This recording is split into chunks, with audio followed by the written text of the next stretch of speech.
stop and take a trip down on my block. Where you see hidden potential, young minds sharper than pencil. And ain't afraid to speak their mind if they got something against you. We standing with you, we tackle issues like civic pride. Hate will cease to exist, let's put our differences aside. From my side to your side, from Dutchtown to South Side, from Penrose to North Side, from Benton Park to Old North to West End to West Side. We blessed when we step out, we stand down, rise up, stand together, wise up.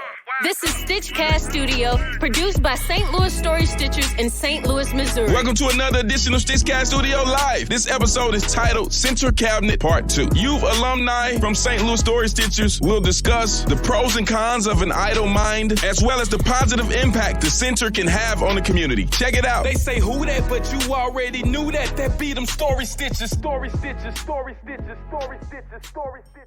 Hello, everybody under the sound of my voice. I want to thank you for tuning in to yet another episode of StitchCast Studio. I'm your host, Branden Lewis, and I am accompanied by a few members of our StitchCast. When we do these podcasts, we try to attack certain issues that we feel like need addressing. You know what I'm saying? We come together, we talk about what we passionate about, and then we make a podcast about it, especially when we feel like, nobody's talking about this, or not enough people are talking about this, or nobody's came from this perspective, whatever the case may be. This time, we want to talk about something similar that we've talked about in the past. We want to talk about some inner city issues that we see in our lives, and I feel like it's different when we talk about inner city issues because we live in these inner cities that we talking about. You know what I'm saying? We not speaking from a place of safety or whatever the case is. You know what I'm saying? We speaking from like when we talk about quote unquote criminals in the inner city, we talking about people that we grew up with, and like friends, people that we knew, right? These ain't just people that we would only see if we was driving past a neighborhood or something like that. You know what I'm saying? So I want to attack this from a personal level. Is everybody that you went to school with, everybody that you went to high school with, are they still currently living? No, they not. You what, 4 or 5 years out of high school? About 5. You about 5 years out of high school, and you've lost people from 3 years. I'm 3 years out of high school. What? Even what year you graduated? Yeah, 19. 19. Yeah, got you. 3 years. Yeah. We 22. So okay, so you 3 years out of high school, and you've already lost people that you went to high school with. What you still in high school? So what about you? Is everybody that you? Right now, I haven't lost anybody, but I know people who kind of. Not like kind of in all kind of BS, and so they ain't like all about. Yeah, you know what I'm trying to say. But right now, I haven't really lost anybody. But afterwards, after high school, we gonna see what that. You know, most definitely. We don't wish that on you. We hope that you don't lose nobody. What about you, Josh? Not explicitly from high school, but in my age group, yeah, a pretty good number, especially in Baltimore. It's probably, I grew up in Baltimore before I moved to St. Louis, so it's probably a little bit worse in terms of crime and gang violence and all that. And it was really hard to be here and know that was happening and not really have anything that I could do physically to help. But yeah, in St. Louis as well, but not to the same proximity or degree. So. Got you. What were you losing them to? Like violence? Yeah. Got you. But I was also I moved here, and so I was also dealing with you're away from that place that was very foundational for who you became, and so. I think that it really hurt a lot I was able to overcome it eventually, but it hurt a lot of my social interaction with people because I'd come from a very insular community, and so to come out of that was very difficult. So felt yeah, I feel that 100%. Tonio, just as comfortable as you feel about talking about it, when you would lose somebody in your age group, what would typically be the cause? What would be the top 3 causes of people that passed away in your age group? Causes, I feel ignorance. A lot of the guys that I grew up with or went to school with, whether it be middle school, high school, because I lost people in each one of those levels. But it would be ignorance. They would go try to do something that they shouldn't do, and they have an untimely death. But I've lost people not only with death, but I have peers that went to jail, family members that went to jail, other, like, they might be lost mentally, you know what I'm saying? So other than just death, I have a lot of lost peers. So do you feel like, what do you think made, like what do you think was the cause of that ignorance, or what do you think should have been the cure of that ignorance? I feel they should have a mentor or some type of leadership to show them the right way, because at the end of the day, we all need some type of guidance. So it's like when you don't have that guidance, or you don't have that safe haven or somewhere to go when you need help, you would make decisions that are, irrational, stuff like that. So, what about you, Josh? What typically causes your friends, the people that you've lost, what causes their untimely demise? Gang violence for the most part with men. So, like, that was usually what it would cause. Were they in these gangs, or were they like bystanders? Depends on the person. Some people it's just like wrong place, wrong time. Yeah. But with a few of them, it was like, this could definitely happen to you. Like, I wasn't surprised with a couple of them. Like, I was concerned, of course, and hope that it wouldn't occur or happen. But like when it happened, I was like, I'm not shocked. I saw through that. What do you think caused them to choose gangs? It's complicated, because like some people did have degrees in proximity to success, and it's also complicated too because of like my family. When you describe safe haven, like my family having a functioning structure was kind of that safe haven for a lot of people, and so gives me like a weird perspective on stuff, because like I don't have the same broken home as a lot of people that I was around. I don't mean to cut you off, but I kind of answer the question. Somebody would want to be a part of a gang because they don't have. Somebody would want to be a part of a gang or some type of other association because they don't have, or they don't feel welcomed anywhere else, or like I was saying, a safe haven. A gang might not be safe, but at the same time, these guys that I'm with or these gals that I'm with or whatever, they like family to me. So it's, you're doing wrong, but the people that you're around make you feel good. So that'll make somebody join a gang. Or not even just that, some people are caught up on the hype or trying to keep up with people. The Joneses, what might look good on social media, they'll try to mimic that and be the example. You know what I'm saying? So, Most def. Bryson, do you have anybody close that's involved in gangs? You don't have to name names. Not particularly close, but in terms of gangs, no. But I do have people that are involved in kind of what I would say a troubled life. They'll go start fights, get into fights, or get involved in selling marijuana, stuff like that. Mm-hmm. So I have people that I know that are kind of, You have both parents in your life, from what I understand. Like, I'm not super deep into your life, but from what I see, like they both seem to be pretty active. Yeah. Do you have friends that don't have that? As of right now, I don't know, because I don't really tend to ask my friends about that kind of stuff. We just kind of chill and have fun.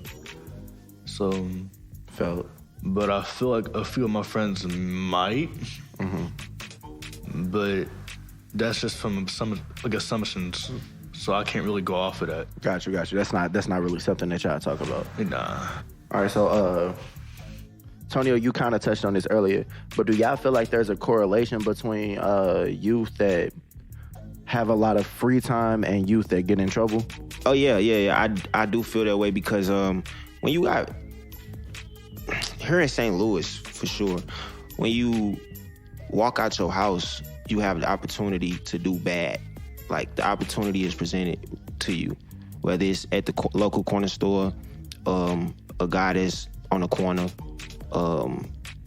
everywhere in our environment is some type of seed of wrongdoing, you know what I'm saying? So when you have free time and you're not doing anything, it's easy for those seeds to impress you some type of way. So yes, I would say a handful of the people that I know that have died or became a part of gangs or whatever it is, they had too much free time, and too much free time with no guidance is going to make you or allow you to make wrong decisions. So yeah, 100%.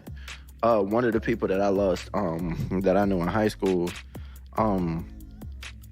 actually wasn't due to no gang violence and no guns and nothing like that. She took her life. It was suicide. When you hear that somebody took their own life, you know what I'm saying, they didn't accidentally get hit by a bus and they were intentional about leaving this plane, it kind of makes you think like, yo, is there something I could have did, you know what I'm saying, to prevent it, or whatever the case is, you know what I'm saying? I seen like funerals bring out the ugly in people, you know what I'm saying, in some cases. At her funeral specifically, like I saw people from Central. It should have been it felt like a Central reunion or something like that, but for like one of the saddest occasions that you could be meeting up for. Anyway, I say all that to say that I was kind of thinking like, yo, could I have talked to her more? You know what I'm saying? I looked at, I went through our messages, the messages that I had with her, and she passed away in 2020. And she was sending me messages about contemplating suicide in like 2015. You know what I'm saying? And I didn't have the tools to deal with that the proper way, you know what I'm saying? Of course, I would try to like talk her out of it, but what I've learned about depression, thanks to the podcast that we do on mental health, is that when somebody becomes suicidal or whatever the case is, and you talk them off the ledge, all you're doing is treating a symptom. You know what I'm saying? You're not curing the disease. So what I found out is that, let's say I was there when it happened and I was able to talk her out of it, you know what I'm saying? Unless I'm going to be some 24-hour surveillance for her, you know what I'm saying? All I'm doing is treating symptoms, you know what I'm saying? It's about attacking why do you feel suicidal? You know what I'm saying? What makes you feel that way? And I say all that to say that I think if she could have had professional help, somebody that's trained to deal with people that go through stuff like that, then I think it would have been a lot more helpful.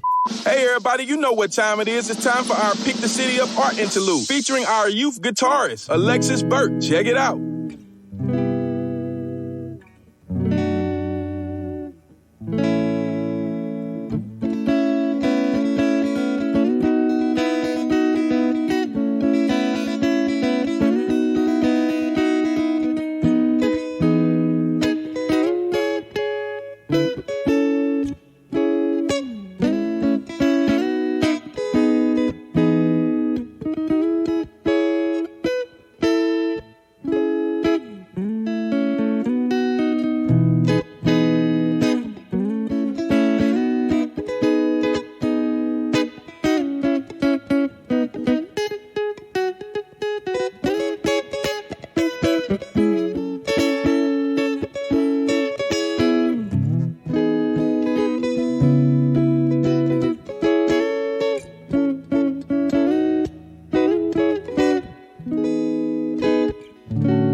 We've been talking about opening a center that would provide just that: mentors, guidance, productive ways to use your time so that you're not bored and making bad decisions. And And it would also have a trauma expert there to help people unpack their trauma and learn how to deal with their trauma in more healthy ways, you know what I'm saying? And so I look at people that I've lost in certain situations, you know what I'm saying? I just moved from the South Side, but one of the last things that I remember from living over there is a dude getting shot in the yard right next to me. Like, I walked outside and I saw his body laying there, you know what I'm saying? Like, I think about stuff like this, and I think about, like, yo, what if the center that we're trying to create was already up and running? You know what I'm saying? Well, what if Nadia was able to come to the center and get help from the trauma expert? You know what I'm saying? How many lives would be saved already? You know what I'm saying? So that's why I wanted to talk about that before we started talking about the center directly. You know what I'm saying? Because it's real world issues out here. Like, I don't want this to just become a thing where we're just like, yo, we trying to build this center. It's gonna have this and this and that. Come support us. Like, no, I need people to understand that, like, these are, like, some of these situations that we're trying to affect are life and death. You know what I'm saying? Some people desperately need the resources that we're trying to provide. You know what I'm saying? So let's say even maybe you don't need a trauma expert. I doubt it. But let's say you don't need a trauma expert, right? You said, or we talked earlier about how boredom can cause you to make bad decisions. You know what else can cause you to make bad decisions? What's that? Desperation. Very true. Desperation. You know what I'm saying? Some people out here trying to stick somebody up, not because they a bad person, but because, yo, it's either take what you got or starve. They in survival mode. You know what I'm saying? Exactly. You know what I'm saying? So what if some of these kids had a place they can come to after school, get some snacks, get some food, you know what I'm saying? Play some games or whatever, get some help with their homework. You know what I'm saying? Those thoughts wouldn't even exist. Or even if they would come up as suggested thoughts or decisions or actions, they have somewhere else to go. Like, I've been feeling like this. Or, you know what, instead of doing that, let me go to the center and go make this song, or, you know, something. Yeah. Most def. What you're saying. Most def. So, go ahead. All right, my question, how does the existence, adding on to what you were saying, how does the existence of the center help the youth? So, the center that we're describing, right? We're describing a place that people in between the ages of 16 to 24 can come to get help with homework, can learn life skills, where they can learn, aspiring musicians can learn how to record, they can learn how to play instruments. If you're a photographer, you can learn how to do that over here. You know what I'm saying? You can hone these skills. You can like I said, you can come see the trauma expert. You know what I'm saying, about what your issues are. You know what I'm saying? You know what I'm saying? Just sit there and have a conversation with them. You know what I'm saying? And you might find out that you're holding on to things that you didn't even know you was holding on to. You know what I'm saying? We talking about we're talking about mentorship, guidance. If you want to learn about business, music, poetry, dance. All right, so y'all got everything, art, huh? You know what I'm saying? So with that, not to cut you off or cut y'all off, how would the center work to highlight the community with those? So, like, what we bring to the table? How would the center highlight the community and amplify the voices of the community? So the easy answer is that the center is going to highlight and amplify the voices of the community, because that's what Story Stitchers does. That's what Story Stitchers does already. You know what I'm saying? When we have a project, what do? We go into the neighborhoods that we talking about, that we're trying to impact. We listen to these stories that they have. You know what I'm saying? We listen to them. We talk to them. We hear what they say. We bring it back. We put it on this whiteboard. This is everything that's being said. How do we make a song out of this? You know what I'm saying? How do we turn this into a poem? You know what I'm saying? How do we make this lady's story, you know what I'm saying, about losing her kid at 3 years old or whatever, you know what I'm saying? How do we make this story into something that can be heard by the world? Like, how do we make the world aware that this is happening in this community? That's like what Story Stitchers does. You know what I'm saying?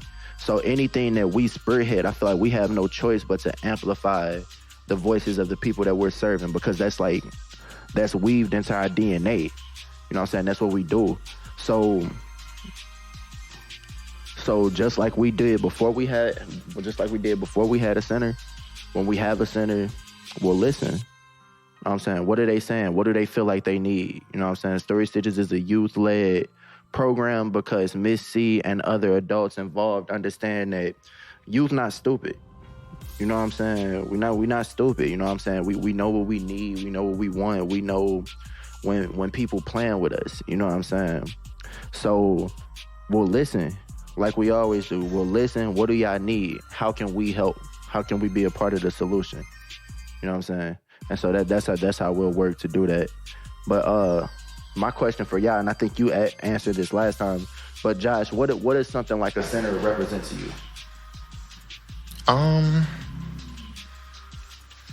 I mean, I think for me, like, when I was in high school, like, I really didn't share my artistic practice with people. Like, I kind of kept it, this is just something I do privately and not really promote it and show it. And so I feel like having a center would allow little me, if I'd had it there, or other people that have that sense of expression and opportunity to grow and develop through it. Because you have to show people your craft in order to grow from it and get legitimate criticism in order to get better. And so it's kind of hard to take it from like an outside habit to like a legit, like, I'm an artist now, work, put stuff in, job, making money off of it. It is a process to get there. And so I think you start there by showing people what you work on. So that would be one like practical application where it could be helpful. Most def. So when I describe a place to y'all, when I describe a building that's a safe place that can help you heal and can multiply your potential, what do y'all envision? What do y'all see when I say that? First thing I think of is a hospital, which the center will be. We're treating people that need help, whether it might not be physical wounds or illnesses, but it's more mental, because your mind is something that needs to be nurtured as well. So yeah, I think of a hospital. For sure. What about you?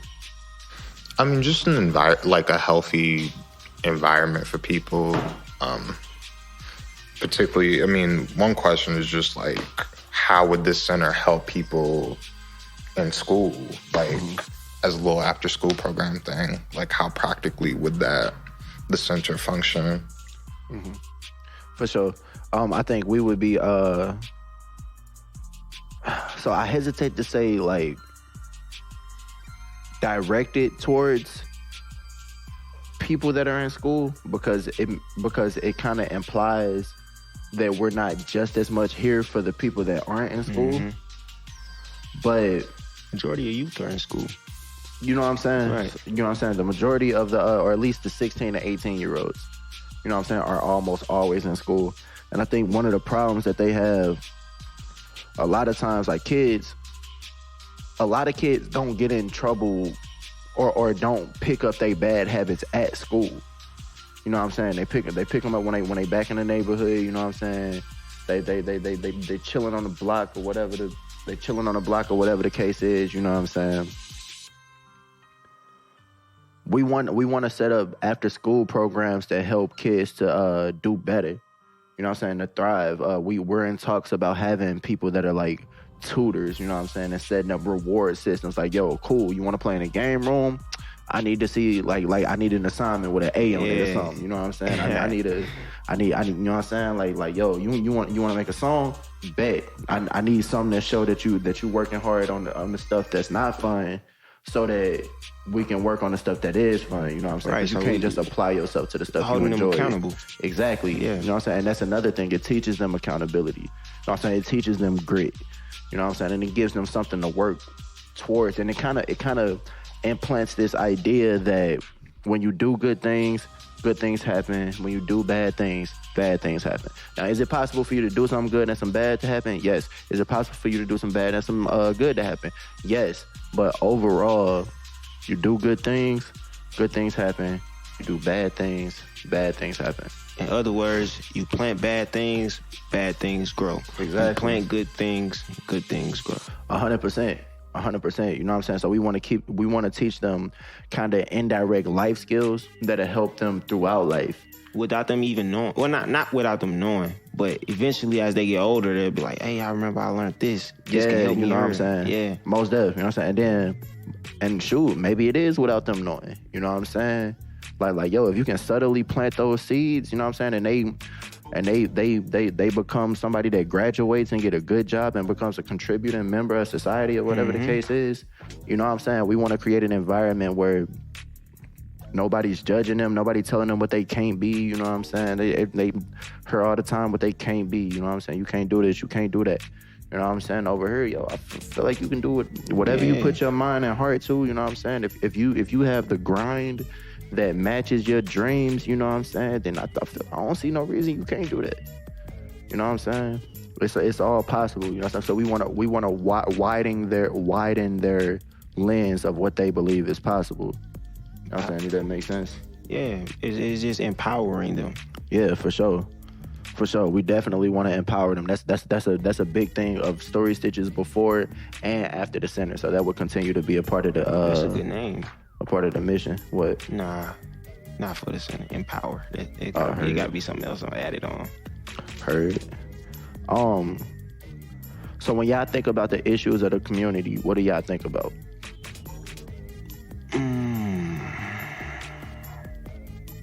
I feel miseducation.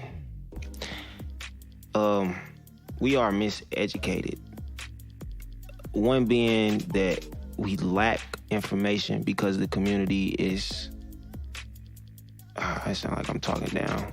But I say we're miseducated because I feel like that is one of the biggest issues. It's like if you know better, you do better. But if you don't know better, you're never going to do better. And that's kind of like the predicament of our community. Youngsters to elderly folks. Like I've met elderly people who have the same mentality of a 20-year-old.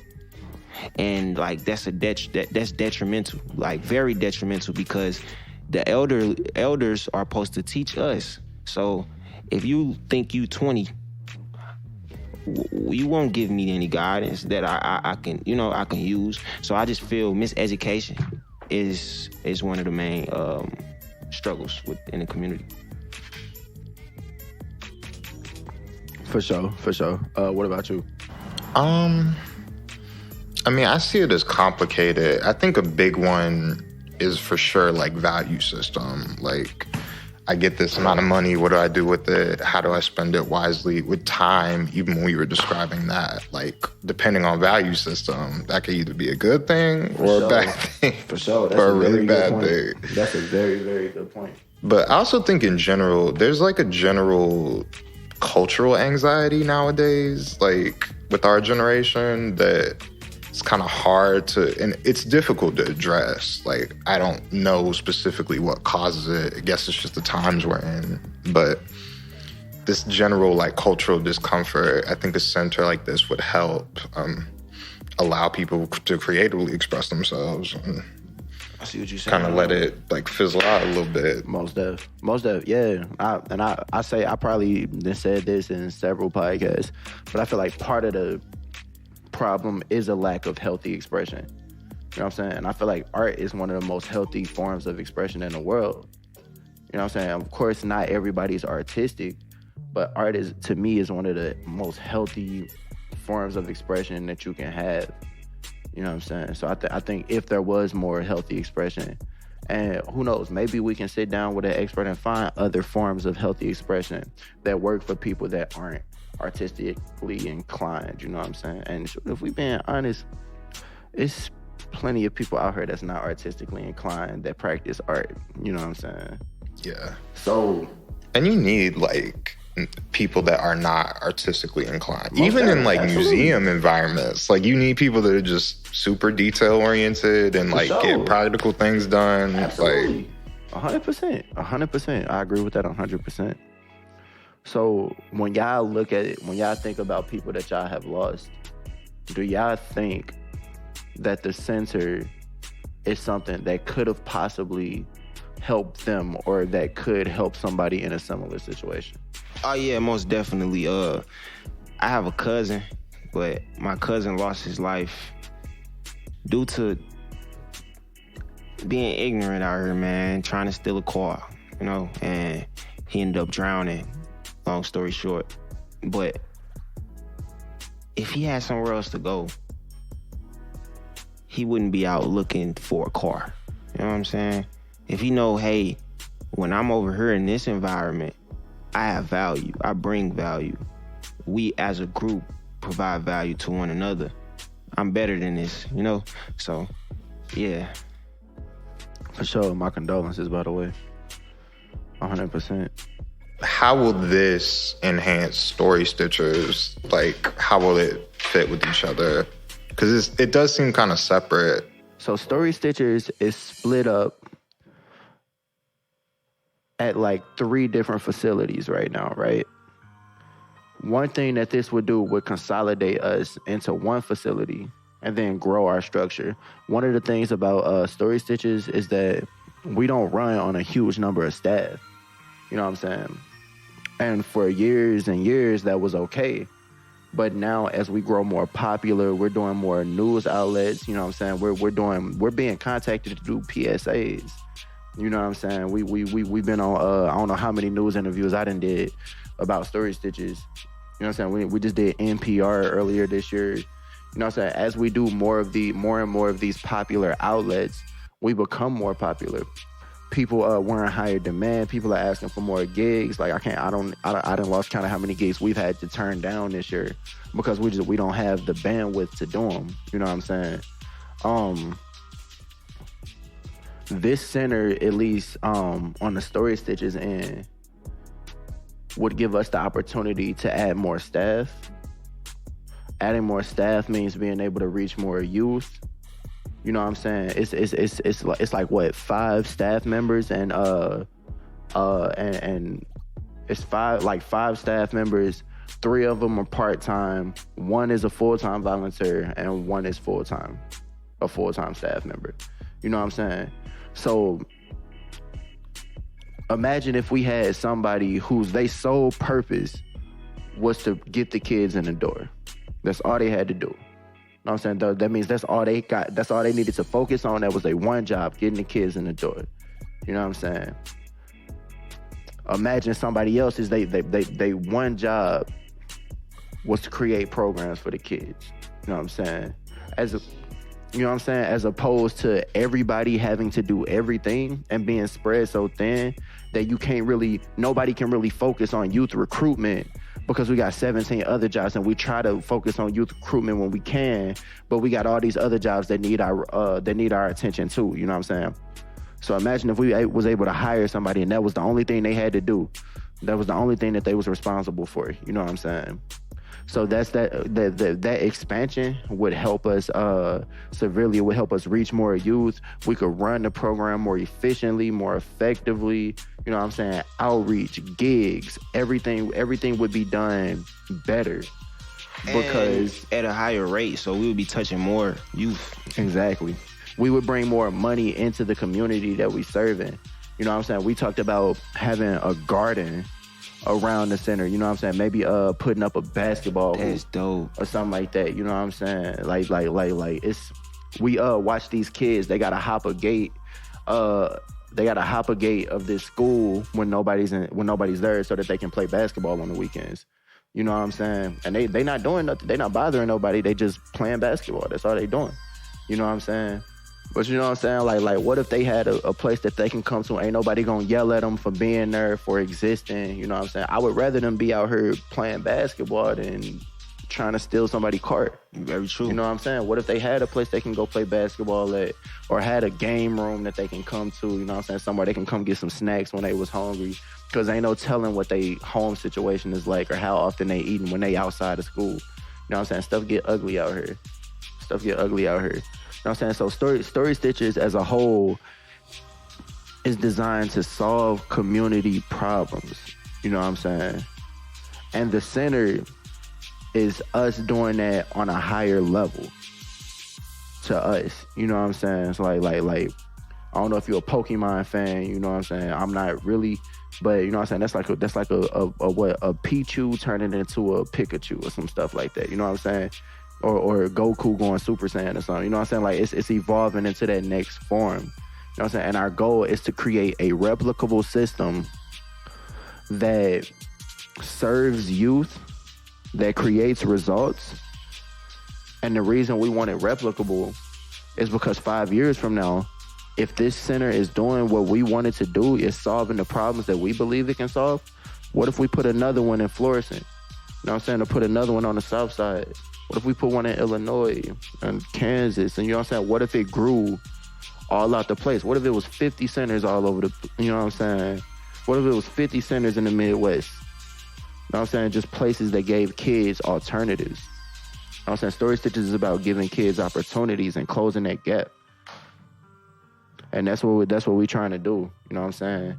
I got my first artistic check working at Story Stitches. Nah, for real. Yeah, like, bro. No, that's cap. I'm cap. I'm cap. Well, so even if it was I got the biggest one from Story Stitches. Bro, and consistent checks. Yeah. You know what I'm saying? You can count on Story Stitches to do a gig a month. You know what I'm saying? And that could save a life, man. Like, for sure. Just off of gas. What is that? For sure. Nah. You know what I'm saying? And so we look at the center as a way of growing and being able to help more people than we're able to help now. You know what I'm saying? That's why we do this. That being said, ladies and gentlemen, I want to thank y'all so much for tuning in to yet another episode of StitchCast Studio. If you're wondering how you can become a part of our Story Stitches family, or how you can become a part of our StitchCast family, if you're artistic in between the ages of 16 and 24, you know, you rap, you sing, you dance, you draw, you take pictures, and you're wondering how you can join Story Stitches, you can go to storystitches.org, scroll all the way down to the bottom, way down to the bottom, you'll find an application. I encourage you to fill that application out. I'll receive an email and I'll hit you up about it. That being said, we want to thank y'all so much for listening, and we out. Thank you for listening. We want to give a very special shout out to the StitchCast Studio sponsors. Story Stitches is supported in part by an award from the National Endowment for the Arts, the Lewis Prize for Music's 2021 Accelerator Award. Additional support for StitchCast Studio and Story Stitches youth programs was provided by the Spirit of St. Louis Women's Fund, City of St. Louis Youth at Risk Crime Prevention Grant of 2021, Lust Corporations, the Charity Pot, and March for Our Lives Aid and Allowance. They say who that, but you already knew that. That beat them Story Stitches. Story Stitches, Story Stitches, Story Stitches, Story Stitches.